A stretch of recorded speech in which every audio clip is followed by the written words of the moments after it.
Hello everyone, welcome back to the channel. अभी recently SEBI ने एक बहुत ही मेजर डेवलपमेंट किया है शॉर्ट सेलिंग से रिलेटेड, जिसमें मार्केट में काफी ज्यादा कंफ्यूजन है ट्रेडर्स के बीच में। तो इस वीडियो में डिटेल में समझते हैं कि आखिर क्या क्या अनाउंसमेंट किए गए हैं शॉर्ट सेलिंग को लेकर और कैसे आपकी ट्रेडिंग को अफेक्ट कर सकते हैं। बिल्कुल आसान भाषा में समझने के लिए आप इस वीडियो को पूरा जरूर देखिएगा। तो securities and exchange board of India SEBI ने अभी रिसेंटली शॉर्ट सेलिंग को लेकर कुछ रूल्स बनाए हैं, जो कि पहले भी थे, थोड़ा उसे इम्प्रूव किया है। थोड़ा बैकग्राउंड जाने तो आप जानते हैं कि एक साल पहले हिंडनबर्ग की रिपोर्ट आई थी अडानी ग्रुप के ऊपर, और उसके बाद हमें अडानी ग्रुप के स्टॉक में काफी बड़ी मात्रा में गिरावट देखने को मिली थी। अडानी एंटरप्राइज निफ्टी 50 का स्टॉक इतना ज्यादा गिरा था 4000 से 900। और अब रिसेंटली आप जानते हैं कि सुप्रीम कोर्ट ने एक डिसीजन लिया था अडानी ग्रुप के फेवर में, उसे क्लीन चिट देती कि सेबी की इन्वेस्टिगेशन जो रिपोर्ट बनाई है वो बिल्कुल सही है और एडिशनल टीम को इन्वेस्टिगेशन करने की कोई जरूरत नहीं है। और सेबी को नए फ्रेमवर्क बनाने को कहा था शॉर्ट सेलिंग को लेकर, और ये एग्जामिन करने को कहा था कि हिंडनबर्ग ने कोई सिक्योरिटी लॉ ब्रेक तो नहीं किया।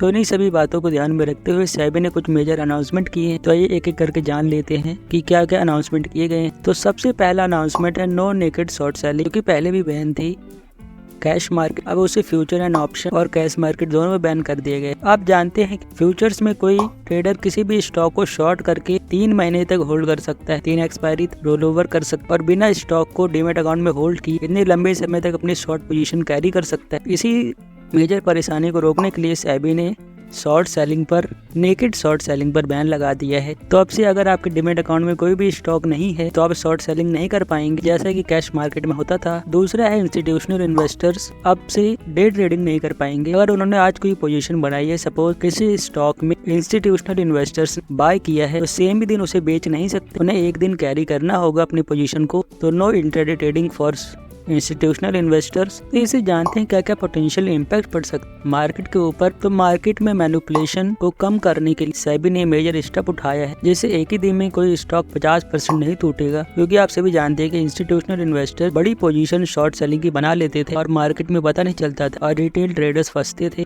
तो अब से जब भी कोई इंस्टीट्यूशनल इन्वेस्टर्स या FII किसी स्टॉक में शॉर्ट पोजीशन बनाना चाहेगा तो उसे सबसे पहले रिपोर्ट करना होगा कि हम इस स्टॉक में शॉर्ट पोजीशन बना रहे हैं, जिससे मार्केट मैनिपुलेशन कम होगा और एक ही दिन में कोई स्टॉक इतना ज्यादा नहीं गिरेगा। इससे रिटेल ट्रेडर्स और इन्वेस्टर्स को प्रोडक्शन मिलेगी, जो कि मेक श्योर करेगा कि मार्केट में ट्रांसपेरेंसी बनी रहे। तो सिंपल बात ये है कि शॉर्ट सेल आप कर सकते हैं, बट आप उसे कैरी नहीं कर पाएंगे। और जो इंस्टीट्यूशनल इन्वेस्टर्स हैं वो इंडियन स्टॉक मार्केट में इंट्राडे ट्रेड नहीं कर पाएंगे। दोस्तों, पॉजिटिव तो हमने जान लिए, पर कुछ नेगेटिव्स भी हैं, जैसे कि मार्केट में लिक्विडिटी कम होगी। कोई शॉर्ट पोजीशन बनाते हैं तो हमें बड़ा मूव नहीं देखने को मिलेगा, जो कि अभी तक हमें देखने को मिलता था। तो ये था पूरा वीडियो, सिंपल लैंग्वेज में मैंने समझाने की कोशिश की कि क्या है सेबी का नया सर्कुलर। उम्मीद है आपको वीडियो पसंद आया होगा। अगर आपको इस वीडियो से रिलेटेड कोई भी सवाल है तो आप कमेंट बॉक्स में जरूर बताइएगा, या आप हमारे व्हाट्सएप चैनल पर भी बता सकते हैं, उसका लिंक इस वीडियो का डिस्क्रिप्शन में है। और आने वाली वीडियोस को देखने के लिए आप हमारे चैनल को सब्सक्राइब कर सकते हैं। थैंक यू, जय हिंद।